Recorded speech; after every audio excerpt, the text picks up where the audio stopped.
The history books will show Kevin Harvick had a remarkable NASCAR Cup Series career. It started unexpectedly early and in the most challenging of circumstances following the shocking death of Dale Earnhardt. In 23 years, the Stewart-Haas Racing driver has admirably followed in the footsteps of the legendary driver and written his own impressive chapter in the sport's history. It ends next season as Happy moves up to the Fox broadcast booth. If Stewart-Haas losing its Hall of Fame driver wasn't bad enough, rumors have swirled in recent weeks that one of Harvick's longtime sponsors and dollars could be moving on to another team. Multiple sources recently confirmed to After the Checkered Flag that sponsorship deal is happening, and it's a scary sign for SHR's future.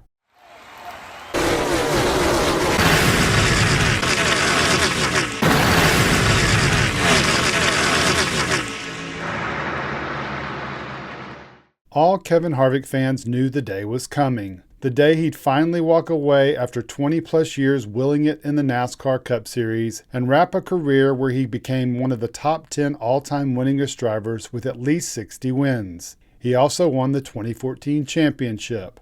The 2007 Daytona 500 winner announced in January that the 2023 season would be his last. Soon after the news broke, he was interviewed on SiriusXM NASCAR radio and showed that he's more than a race car driver, but a professional brand, and understands the impact of his decision and the importance of properly thanking all of those who've been so supportive of him in his journey over the last 2+ decades. First started a couple years ago, just trying to decide when was the right time. There was really no clear answer. I think it's a little bit different for everybody. The biggest thing I didn't want to do was retire and then unretire. I wanted to try to do it the right way so that it was fair to my team and the sponsors and everybody to have a sufficient time to run the race teams correctly and have the proper funding and do all the things that it took when I was done, because we're just so tied to so many of the sponsors and people and different things that it's a snowball effect. So it wasn't really all about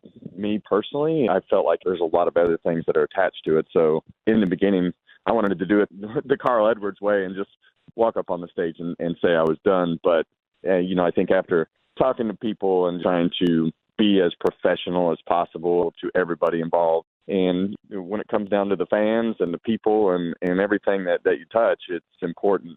And you only get one chance to do your last time. So we wanted to have a proper plan and lay things out and really use the last year to pay respect to, all the people and sponsors and fans and everything that's been a part of my career and try to do it the right way.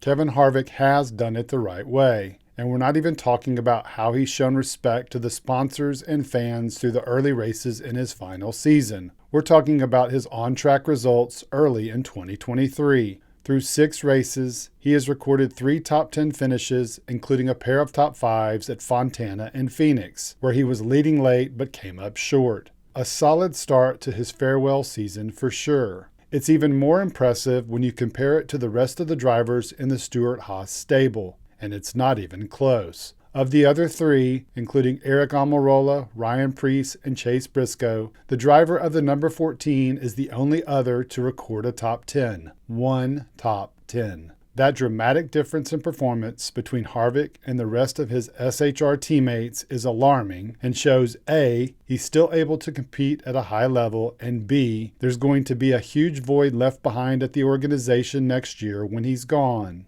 Tony Stewart and Gene Haas own a race team and run a business. They see what's happening and are undoubtedly concerned about the future of the organization. More specifically, who is going to be the guy that steps up next year and performs at the high Harvick level. And if losing Harvick wasn't enough, their anxiety levels and blood pressure have increased recently with word that Busch Beer, one of Harvick's main sponsors since 2011, was potentially exploring opportunities outside of the SHR family. The Sports Business Journal's Adam Stern made the surprising revelation on Twitter in early March. Anheuser-Busch has been talking to NASCAR teams about plans for 2024 after Kevin Harvick retires, and Team Trackhouse Ross Chastain is said to be a favorite. Trackhouse and SHR declined comment, while Anheuser-Busch said in part, nothing is off the table. There hasn't been any more discussion on the matter since Stern's tweet. After the checkered flag recently spoke to multiple sources familiar with the negotiations, and they confirmed that the beer maker will in fact be leaving Harvick and Stewart-Haas Racing to work with Ross Chastain and Trackhouse Racing in 2024. An announcement on the deal is expected in the coming days. Busch's decision is effectively confirming what everyone else is seeing. Instead of spending their dollars with another driver within the lackluster performing SHR organization, they'd rather spend it on an entirely different organization, different manufacturer, and a driver who is not only regularly running up front, but also known for creating controversy. Sound familiar? Stewart-Haas is in a bad spot, losing its top driver and now a lot of the big dollars that came with him. Deciding on his replacement will be a big moment in the company's history. But based on what's happened in the last few months, it's likely not going to be enough to prevent the company from continuing its slide toward mediocrity and facing an uncertain future on and off the track.